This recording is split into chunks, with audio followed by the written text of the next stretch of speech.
Ladies and gentlemen, can I please have your attention? Broadcasting around the world. Well, hello. This is your number one internet radio station.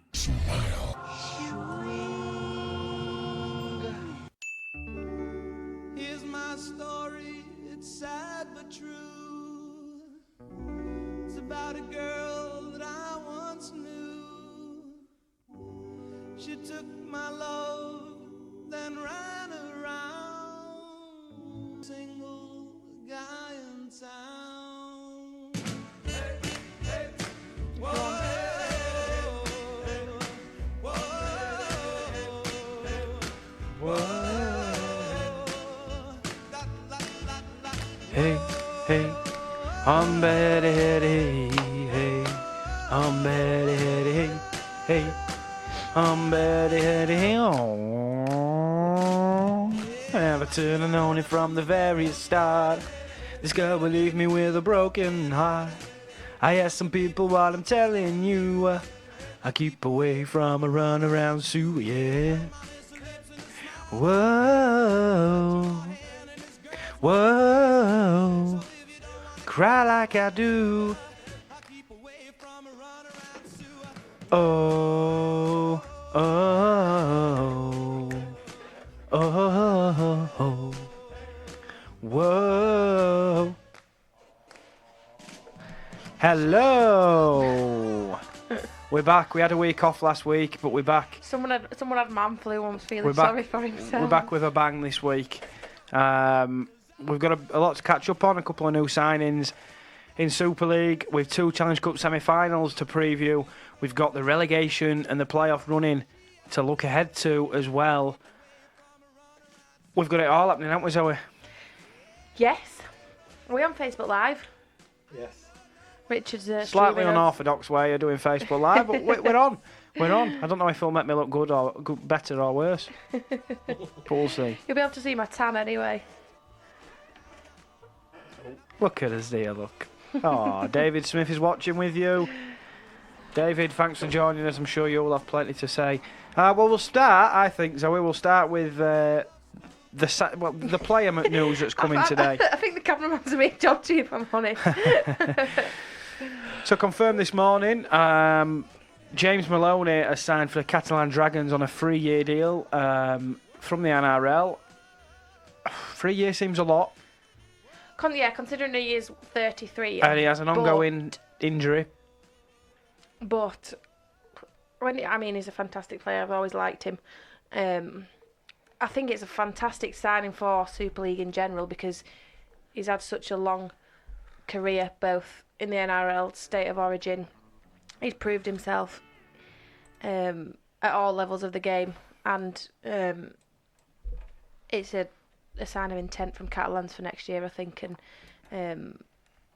I think other clubs will be gutted that he's gone there and not other clubs. So it's a massive signing for Catalans to pull that off as well, and he'll slot right in. Will it lead to another player moving on? Well, Tony G goes off contract. Tony G goes off contract, but I understand that they're trying to sort out his negotiations and sort him out a contract for next year, but I don't know where they're at with that. You're bringing in another half, so you'd think that you'd probably move on another half of them. I think there's been talk of possibly Matty Smith moving on. He's got a year left of his contract, but would they pay him out to go? I don't think anybody needs to move on necessarily. I think Tompkins, you've got at fullback. If Gigo stays, he's your standoff. You've got Samisoni Langi who can play centre and be that utility player, and then you've got Matty Smith who's backup to your halves. I don't think there's a need for it to move anybody on. Yeah. I think they've struggled at times, Catalan, and that's shown in their inconsistency. At times they look like they're the best team in the comp, the Harlem Globetrotters, and then at times they look clueless. I think they need to find the right balance. I think Tony Gigo needs to be the main man. He needs to be the one who's pulling the strings. I think whether So it's you would him have him in the halves instead of fullback? I'd play him in the halves. Yeah, I think Tompkins at fullback, I think Tompkins at fullback just adds you that security, that Yeah. safety. I think Gigo's unorthodox style of play. I think he's more suited to be a standoff. I think he asks more questions with the ball than Tompkins. I think Tompkins is clinical. I think that as a fullback, if Tompkins is clinical, chiming into the line at times. I think he's a fullback, isn't he? He's no. Don't get me wrong. He doesn't do a bad job at half, but I think Gigo's a better. I think if you're picking a fullback and a halfback in Tompkins and Gigo, Tompkins your fullback for me, and Gigo's your halfback. Yes, and I think agree. that Gigo and Maloney could be a good partnership. But having said that, I do like Sammy Lange, who's just signed a new deal, so he's obviously in their plans. And the thing is with Lange, he's a natural runner of the ball. So if he's playing with the right scrum half, he's a great standoff. Yeah. Because he can run, he can pitch in, he can do the easy on the eye stuff. Lange does. And if he's playing in the centre, he's equally as devastating, is equally as good with the ball if he's got the right half-backs providing him with some early ball. So yeah, I don't think Catalans need to move a player on. I know straight away people are saying that Matty Smith will be the one, but I think at Matty Smith's age, would he get another Super League club as a main half-back? Probably not.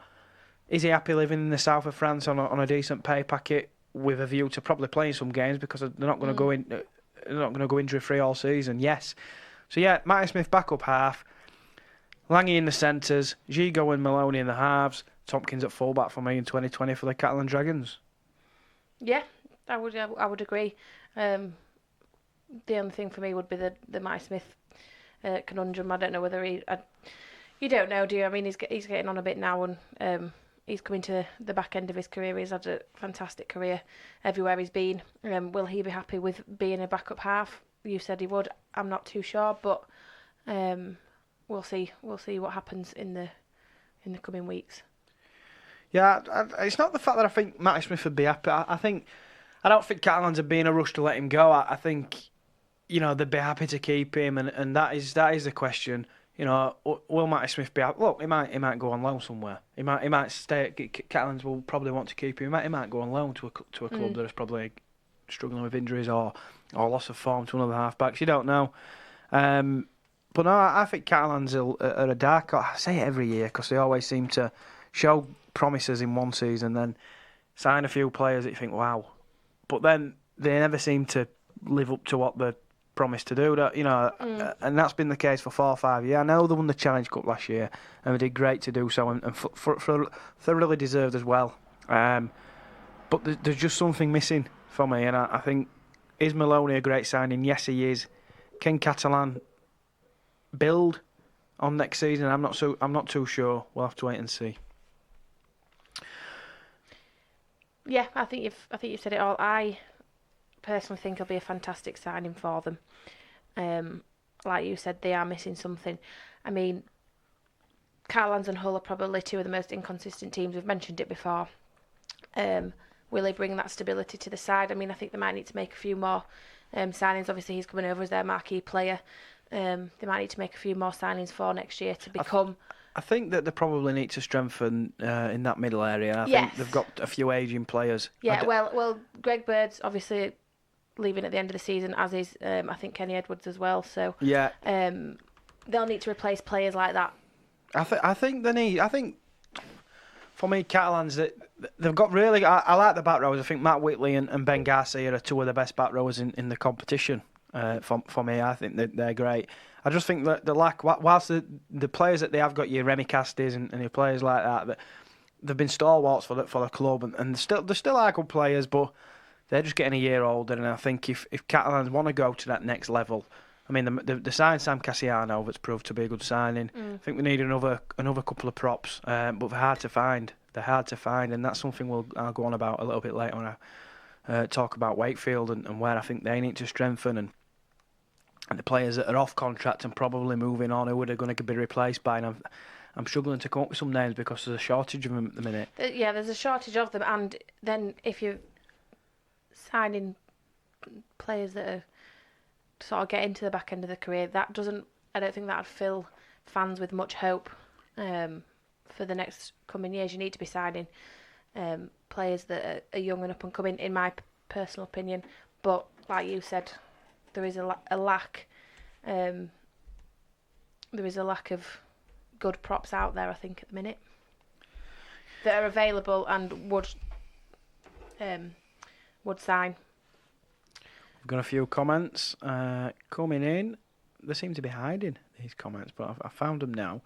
Hello everyone, I hope we're all well. Thanks Ben, I hope you're well too, mate. Football thoughts too, guys. Gareth Bale not wanted by Real Madrid, could move to China for £1 million per week. How crazy is that?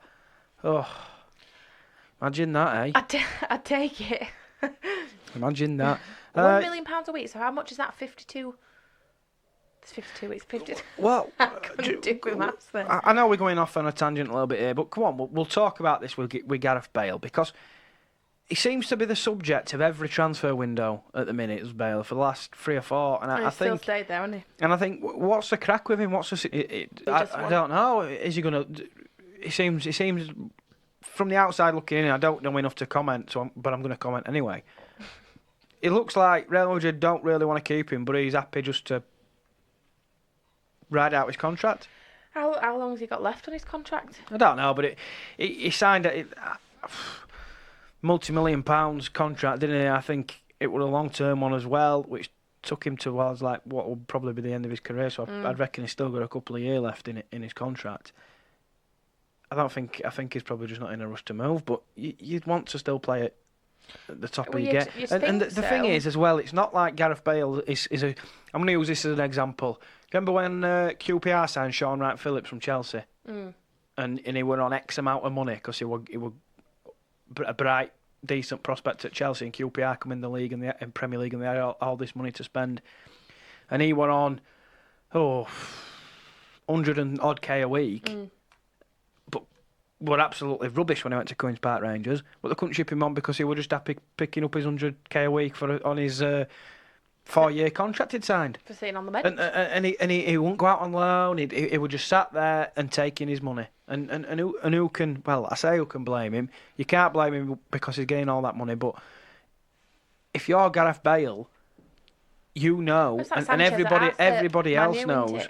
Everybody else knows that Gareth Bale could go to any top 4, 5, 6 club in the world and be one of their top players and play week in, week out, and is a chance to play in Europe's biggest stage. I don't see why Bale is holding out. I think for me, look, just say, right, if you're not happy with me, sell me and I'll move on. Yeah, I think it's a strange one, that. Ben, also, don't know if you heard about the stuff with Griezmann, Atletico Madrid and Barcelona. Griezmann apparently agreed to move when release clause was 180 million, but transfer not made till after release fee dropped to 108 million. Now Atletico are making a request to Spanish FA to block the transfer. Oh, it's an interesting one, because there's, from what you're saying, Ben, if Griezmann apparently agreed to move, but the transfer wasn't made, is that Griezmann's agreed it in principle, and then the negotiations and the transfers took place after the release clause was dropped? I don't know there's not a right lot wrong there. Obviously, both parties have to agree. Interesting one. I think it was always coming that he was going to move on anyway. So, and I don't know. I'm not 100% sure of the ruling there, but maybe they're just clutching at straws. Yeah. While we're on football, we'll stay on it for 5. I think that. We've not spoken about it for a while, have no, and we're getting into that stage now. There's player movements happening, and things are starting to heat up. And I read something today. Everton. It's the season's just around the corner. Yeah, you can't believe it, can you? And there's friendlies happening left, right, and centre. Every time. And I just want to ask you, and get your thoughts on this. That what on earth is happening at Arsenal? 1 second. Rachel says, "Keep still with the camera, Rich. It's like watching the Blair Witch Project." Sorry, Rachel. I'm trying to do it on my phone. The webcam in the studio is broken, so I'm just trying to make most of the equipment that we have. The new one's on order. Anyway. David Smith says, "Money in football is crazy. It's monopoly money and will ruin the game." I agree. It's absolutely ridiculous. Yeah, I agree. Because players are just going. Players, for me, and I've ranted on it, I think, before. There's a lack of pride in the shirt for me. I mean, you've got your few players that do, but because there's so much money involved, that players, they get a big name for themselves and they'll go for big money, and they don't care about who they're playing for. They just care about the money. Listen, I think, and this is a massive talking point, pride and stuff, and it's hard to put your finger on it because you don't know without being that individual. Yeah. But I think this is the case in both football and rugby.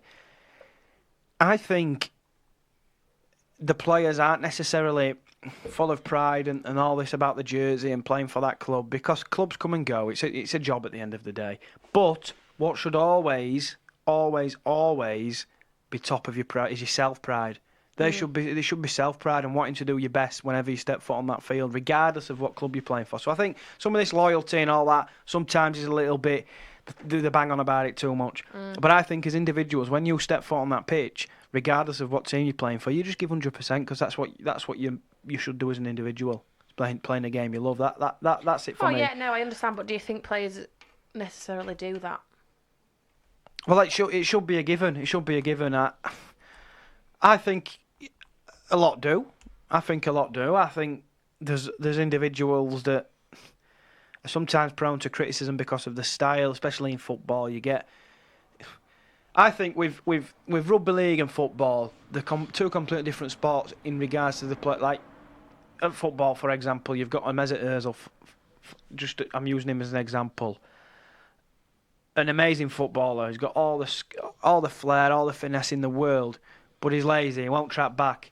You can't get away with that at rugby league. They're all a similar mould in terms of physicality, in terms of the way they play the game. They're involved as much as any. You can't have that attitude change what you can have in football. It's different personalities. I think I'd like to think that they all go out there to do the best every week, but the reality is they won't. You never know. Well, yeah, you don't know. But just on Arsenal, as we were saying, I think... Yeah, Ben Gummersall said Arsenal chasing Zaha but not willing to meet Crystal Palace's valuation of 80 million. Only offered 40 million so far. And that's interesting. Are Arsenal going to lose out to Zaha, for Zaha to Everton? Everton have approached, are inquiring about Wilfried Zaha. Is he worth 80 million? I think in today's money, with the money that gets splashed about, yes, because I think he's proven in the Premier League. There's players that have come over for 80 million plus, or would do, from foreign leagues, and they've hardly. They might have had one good season. Zaha's consistently been class in the Premier League for a poor side for a number of years. I think that'd be a great signing. I'm not just saying it because I'm an Arsenal fan. I think Zaha would be a real good signing, and a signing Arsenal need, I think, because they've got Aubameyang and Lacazette as his strikers, and they've got a couple of over decent players. But I think Zaha is that natural winger that's going to play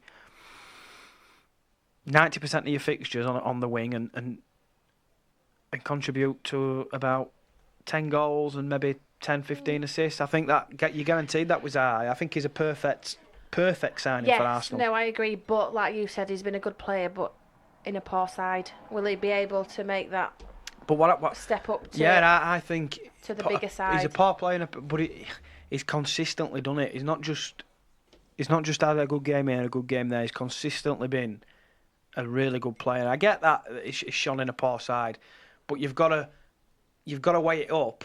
Would he be even better in a better side, or would he not shine as much because he's been playing in a poor side? That time will tell. Oh, yeah. You know, you get players. Is it worth taking a punt on for the money? I think it is. I think it's not as much of a punt as what it would be signing somebody that from a different league who's not.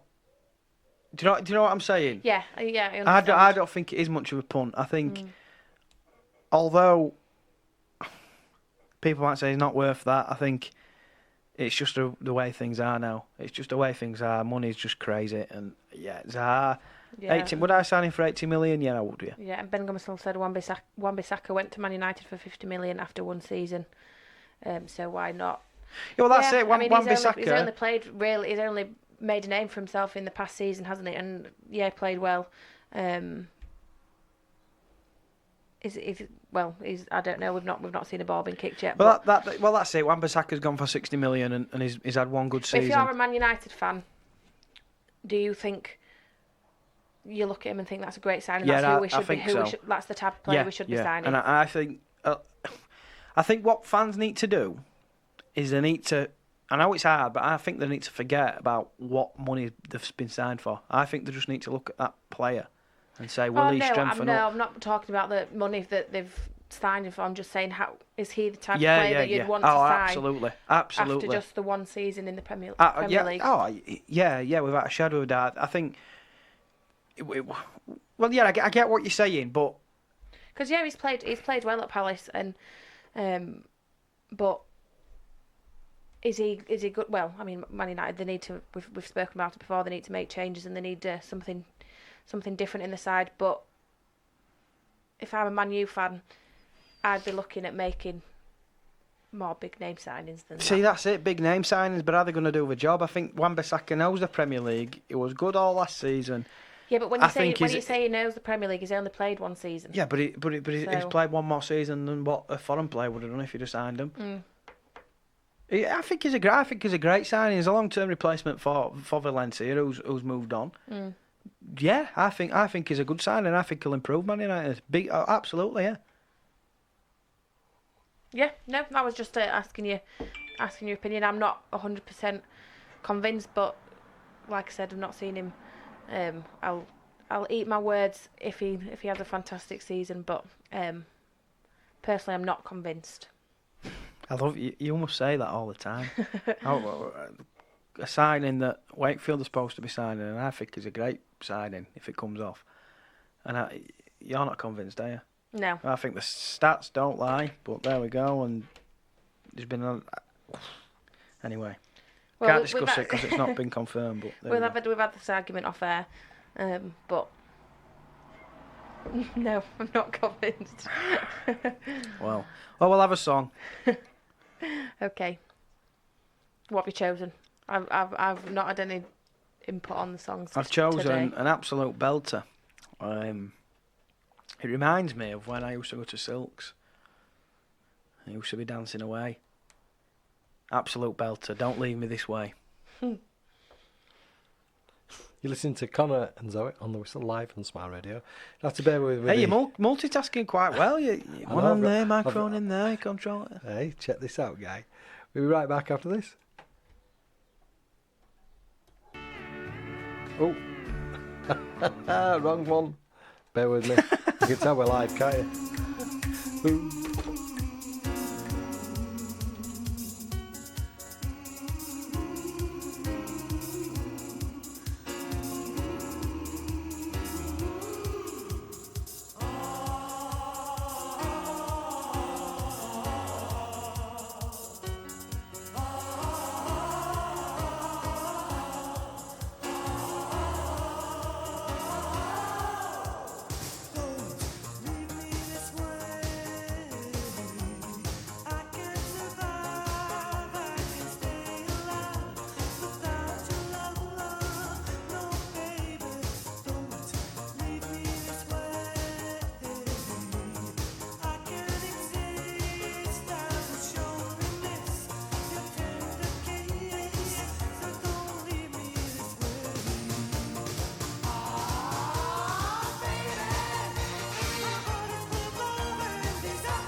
Nursery in Wakefield has been providing the highest standard of childcare for over 22 years.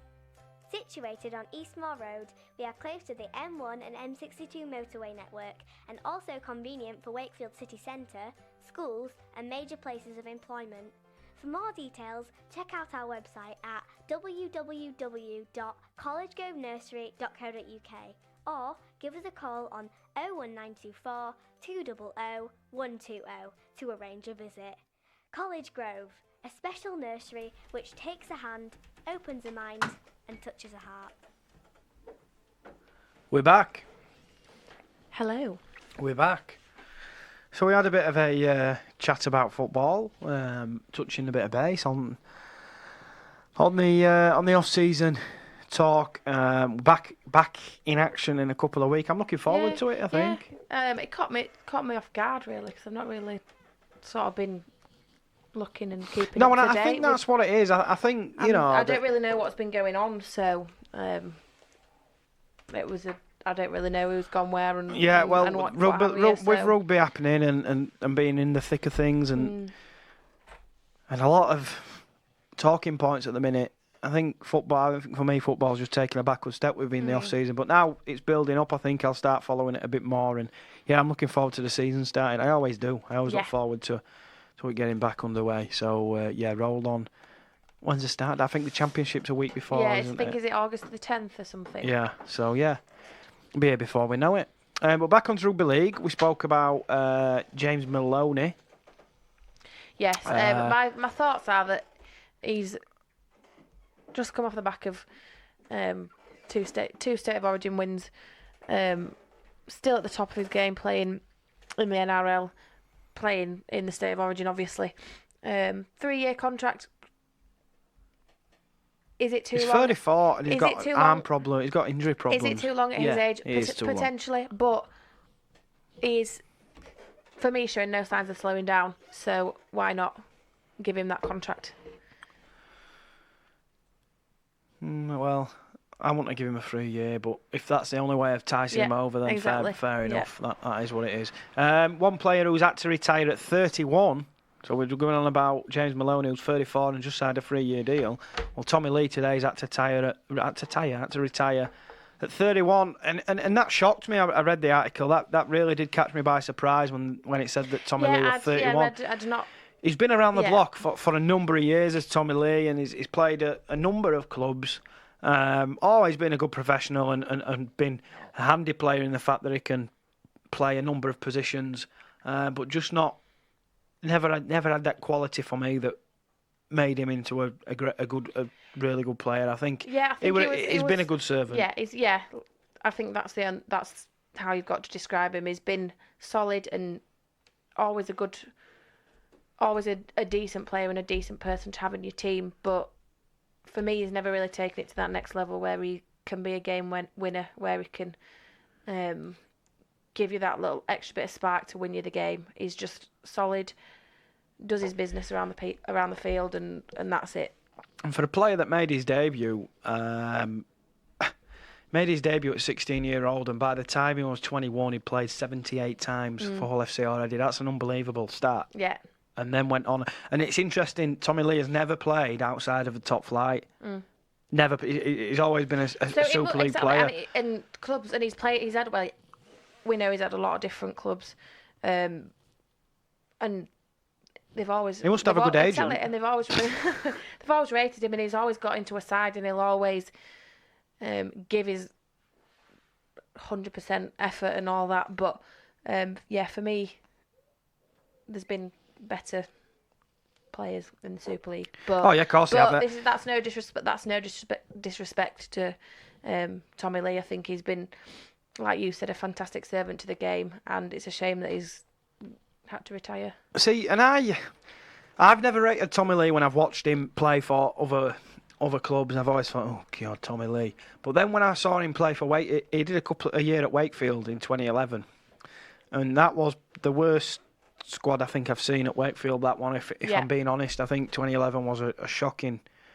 Well, I've been too disrespectful. It was a poor squad, and it was turned over at the start of the season. But Tommy Lee played the full season, and Played scrum half, and he was really good. He was the guy who guided Wakefield around the park, and they had Kieran Hyde at standoff as well, who were just he never played Super League again after that. So I think Tommy Lee was unsung hero, if you like, in that side. He kept Wakefield well above the bottom of the league, and I thought he was decent. He never let anybody down, and that's just been what he's done throughout his career. And he's probably, with all due respect, I think he's been an easy buy for sides because he's probably not been on a lot of money wherever he's been. And the team, like you look at the teams he's been at, All FC, 2009 to 09, played 78 matches.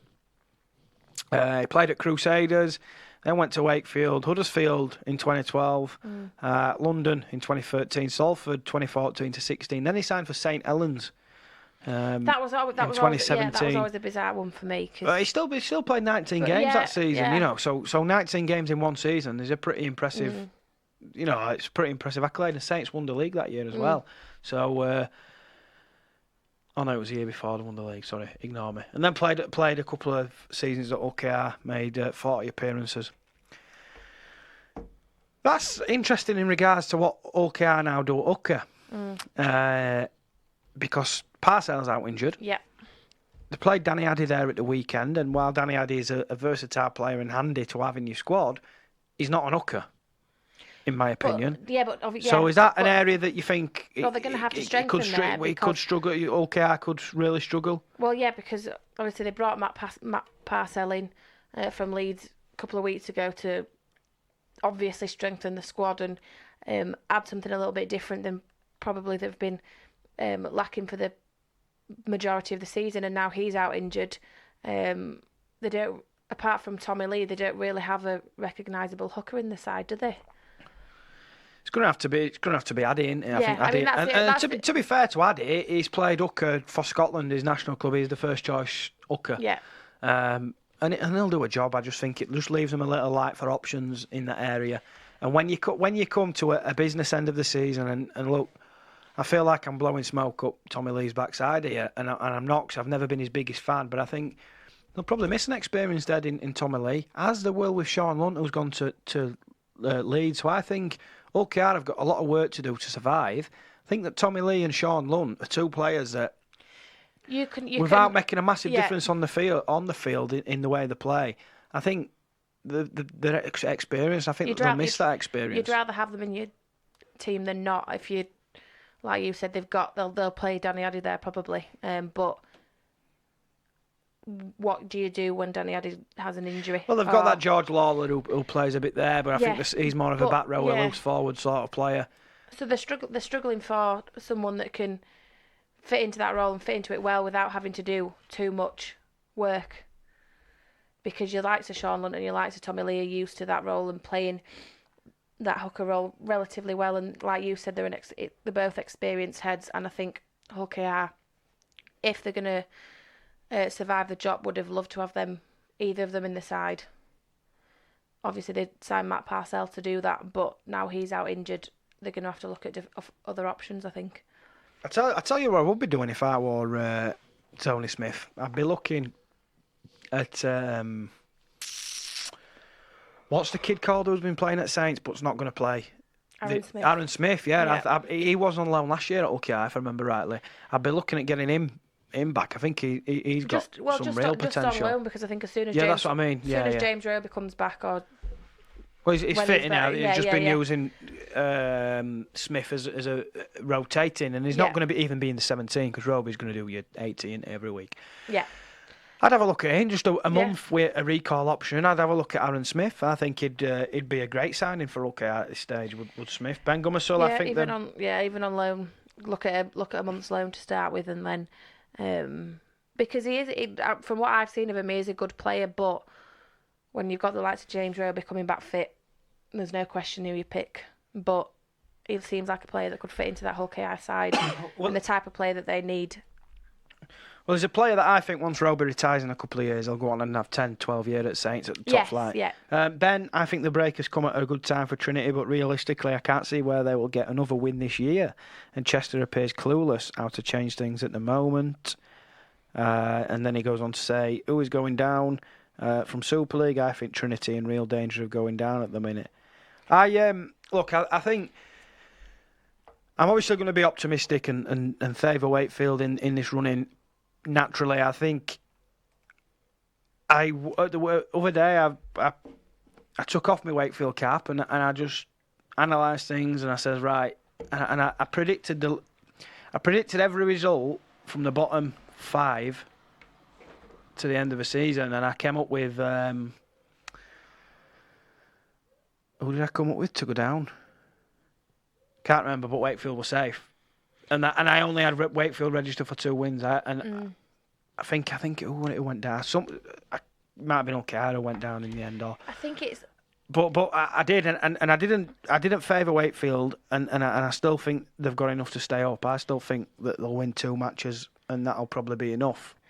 I think they will stay up, but I think it'll be very tough.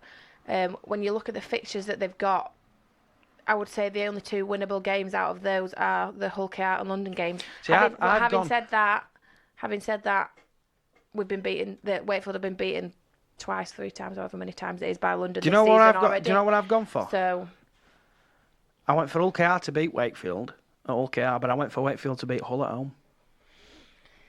Well, I don't know. It just depends on what Hull side show up, and we've said that, and you never know. You never know with Hull. But it's Wakefield have got the toughest running out of all the bottom sides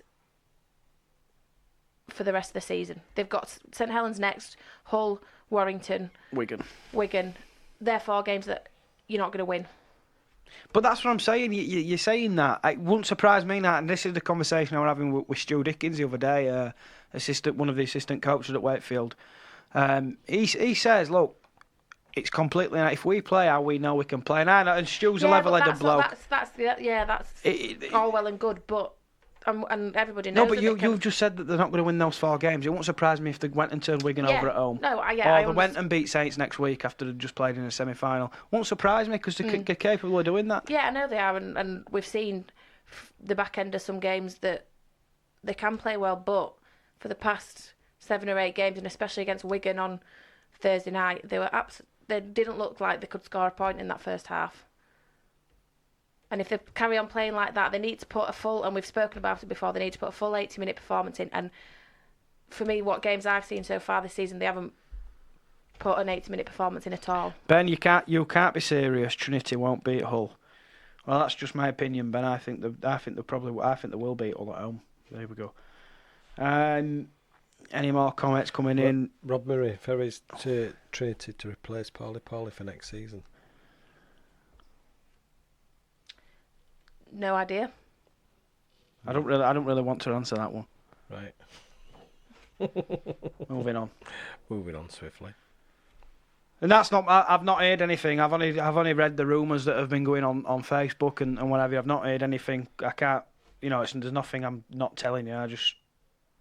Yeah, there we go. And also, do you think teams fielding weaker sides against London has made the relegation battle more interesting? David Smith, no. So that'll tell you everything about that comment. Yeah, exactly. What was that you said? Rob Murray said, do you think, this is Bob, this is one of the DJs from the library. Oh, right, yeah, hello. Hi Bob, thanks for joining us. Do you think teams fielding weaker sides against London has made it a relegation battle more interesting? Well, it's certainly made it more interesting because London have won, but London have already beaten St Helens again earlier this year. I think Saints have got every right to.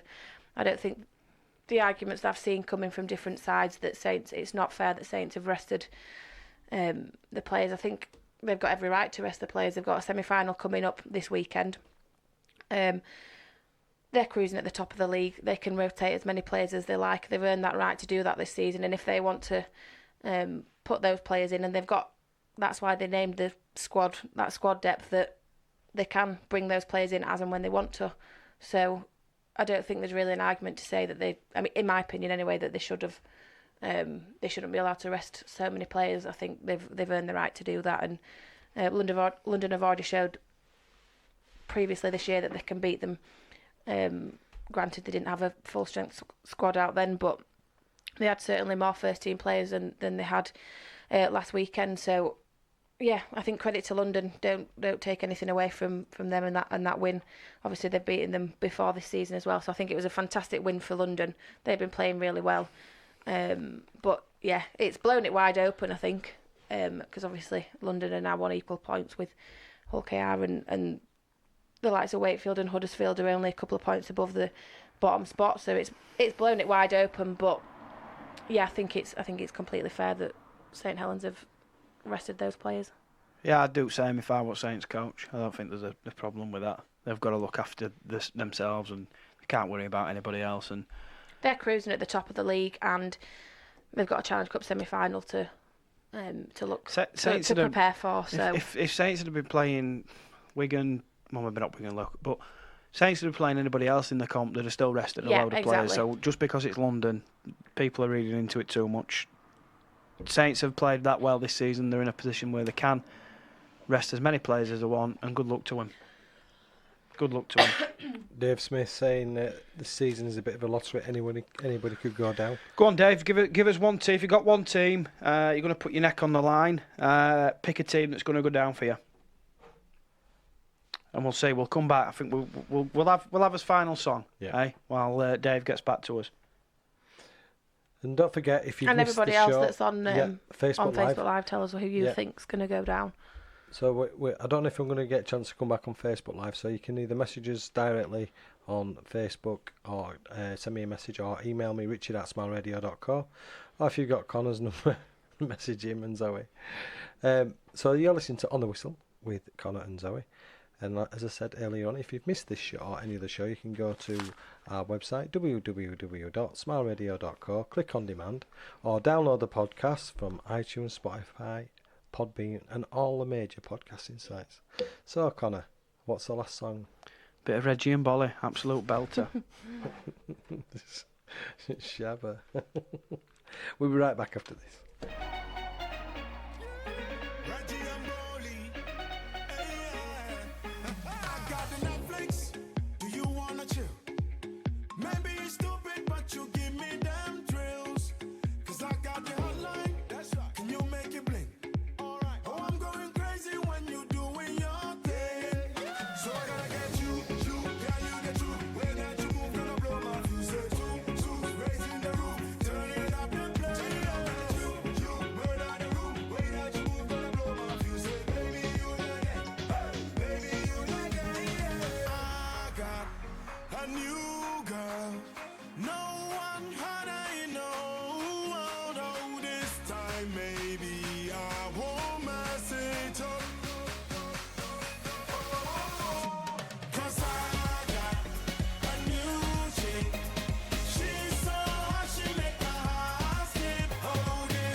You got the world.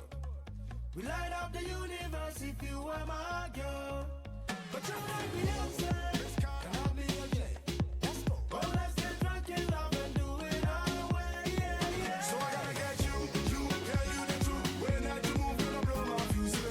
Two, raising the roof, turn it up and play. Yeah. I got a new girl.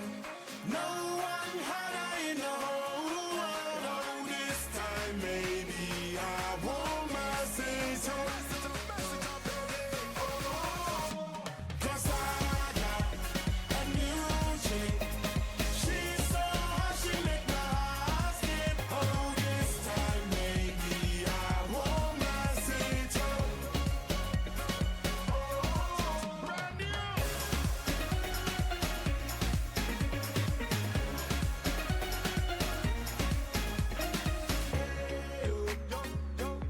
Let's the woman play Nintendo. She make my heart go mental. She make my whole life change. Hey, let's the woman play Nintendo. She make my heart go mental. She make my whole life change. I got a new No one harder in the whole world. No, this time maybe I won't mess it up. Cause I got a new chick.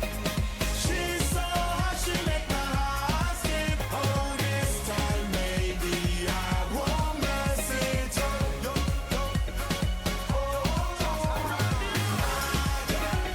A new girl. No one harder in the whole world. Oh, this time maybe I won't mess it up.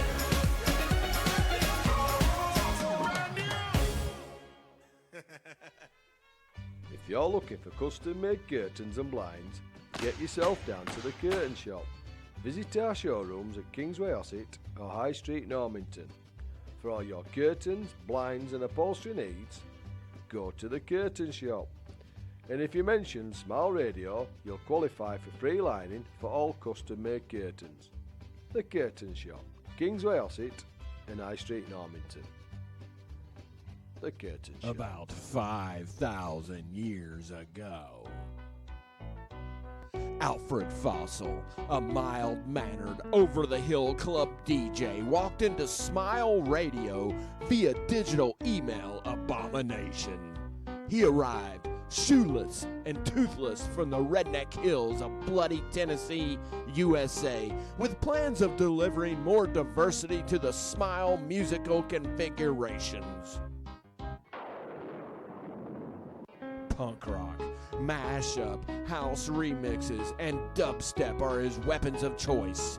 But his ultimate weapon he unleashes weekly at the beginning of his show, which is a parody of ridiculousness and disgrace rarely heard on airwaves anywhere about the globe.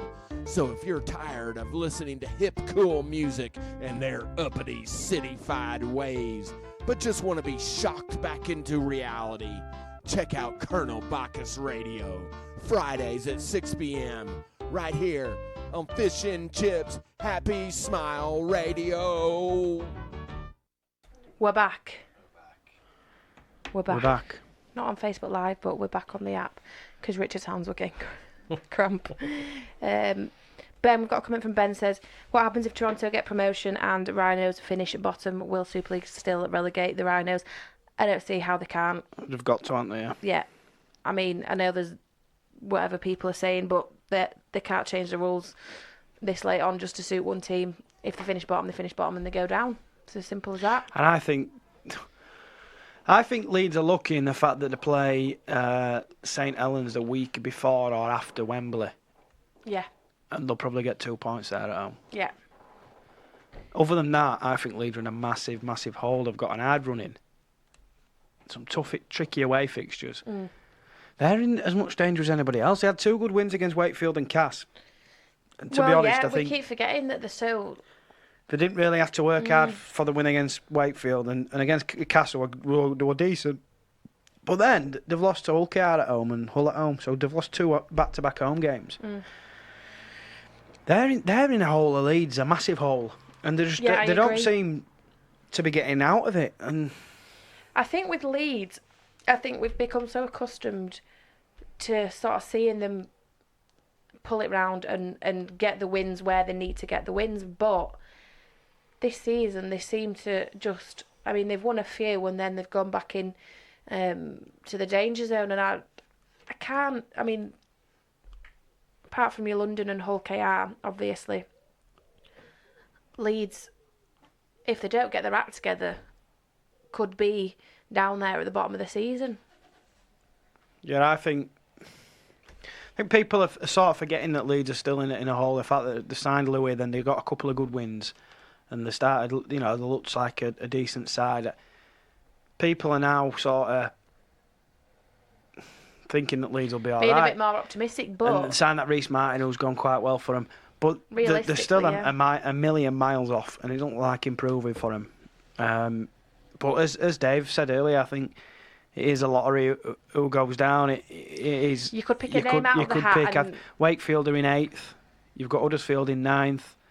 Ulkar 10th, or whatever, Leeds, and then London. Any of those teams could go down, which is You know, it's great for the league. It's good for the supporters. Not good if you're a fan or an employee of one of them clubs. I tell you that for nothing. Yeah, it's the closest. I mean, obviously since they brought the rule change back in, that one team goes up and one team goes down. It's the closest season that I've seen for quite a long time, and makes it exciting for the neutral. But if you're one of those teams that are in amongst that bottom four, it's not very nice. No. And then obviously we've got whoever's coming up from the Championship. We've got a comment from Ben. Don't forget Fev's new signing, Jack Johnson, for the rest of the season. We did mention this earlier on. I'll come on to that in a second. I'm just before. Wow, I forget. You mentioned teams coming up. How much of Lee going for it? Yeah. Junior Sal, Mitch Clark, two outstanding signings. Oh, fantastic! But it's just. I mean, obviously, last I don't know whether it was last season, towards the end of last season or the start of this season, they were struggling for players, struggled to sign players because they had no money. But now they seem to be signing players left, right, and centre. So, but nonetheless, I think. But they made some terrific signings, and they've improved drastically over the last couple of months. They're up there. I think they're in third now. I've not checked the table recently, but I think they're up in third, behind York and Toronto. They've got a chance of going up, haven't they? Lee, in a one-off game against Toronto. Yeah. Well, you've got to fancy the chances with the players that they've signed and the way that they're going at the minute. Yeah, all it takes is a one-off game. I think Mitch Clark and Junior Sal, they're great signings, aren't they? Oh, fantastic. I mean, obviously Mitch Clark's only there until the end of the season because he's going to Wigan next year, but fantastic. And that, up until they're both Salford unearthing exactly. Jake Bibby and Chris Nanino signing. Junior Sal were a mainstay in that Salford side and a good player. Somebody who you always. And I'm not saying this just because he played at Wakefield for a bit. When you're travelling to Salford and you're looking down their squad and thinking, right, who do we need to keep quiet? I'll guarantee you, every time Junior Sal were always one of those players that you always wanted to keep quiet. And great signing for them, absolutely great. I think that I think Featherstone were at one stage. I think Lee and the dark horses. I think Fev have fallen off the horse a little bit. They're still there or thereabouts, but I think other teams have started playing well at the business end of the season, and your likes of York as well. I mean, they've been doing amazingly well for where they were last season. Obviously in League One, they've come up, and nobody really expected. I mean, I didn't. No disrespect to York, but it's a first season in the Championship, and you thought would they do as well as they have? They're sitting in second, and they just keep winning and winning and winning. And the team and the club that they're building there, for me, is fantastic. So don't take York lightly either. Well, just having said that, I think Fev. Jack Johnson's a great signing. Yes. Jack Johnson's a great signing for Fev. I think he's unlucky not to get into not to start, or at least be in the 17-man squad on the bench for Warrington, personally. Because every time I've seen him play this season, granted it's not been a great deal, but every time I have seen him play, he's been really solid, and I think it'll be fantastic for Fev. I think that Fev have now got. They're building a really strong side of Fev. Yeah, I think that Jack Johnson's one of those players that he's probably found his.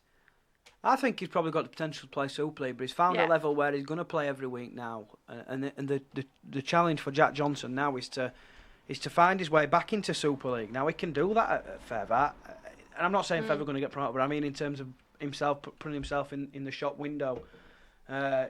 He had a great bit of business by Fev, but one blow, and a player I really rate. Jack Buss is out for the season. He's breaking his arm, had an operation. He's a massive blow. I think they're a better team when Bussy plays. Every time he plays, Fev seems to lift the game because he's a standoff in a prop forward's body. Yeah, we've said that before. And that's the top and bottom of it. So it'll be a big blow. But having said that, Ben Reynolds is playing from Wakefield at Fev, and he's going really well with Chisholm at half-back. So they've got two good enough half-backs there to really pose a threat. just in the other couple of other positions where they may be just a little bit suspect. But they've got the spine's good enough. Ashton Golding, Reynolds, Chisholm, two hookers, Cameron King and Connor Jones. That spine's as good as any in the competition, so that should give Feather a big boost going into the back end of the season. Do you think Toronto will go up? I think they probably will. But having said that, would I be shocked if... I don't think it's as straightforward like we saw last season. I think Toronto were the standout performers last season as well, and it took one game for London to come into it, and look, they turned them over. So it's a one-off game, and anything can happen. There's between three teams for me. I think there's two teams that can turn them over. I think Lee can turn them over. I think Fev can turn them over as well. I think well, we've seen that Toulouse have already. I think Toulouse could too. I think we've not spoken much about them, but we can do in the next couple of weeks. But I think Toulouse have got an outside chance as well. I think we'll just have to leave it there, kids. I have to let everybody know that you're not available next week. You're away on your holidays. We're away. We're on our hollybobs next week. So we'll see you in a fortnight. Yeah, so we'll see you in a fortnight. Yeah, so don't forget, as I mentioned earlier, if you've missed this show or any other show, go to our website, www.smileradio.co, click on demand, and if you want to listen to the podcast, you can download the podcast. Not as smooth as you usually are. You're losing it. It's all that multitasking you've been doing. I know, I'm tired. And that overtired. sun, that heat. Boris has got a lot to answer for. Anyway, you can download the podcast, iTunes, Spotify, and all the major podcasting sites. Have a great rest of the evening. All I have to say is good night. See you in a couple of weeks. See you in a fortnight. Au revoir.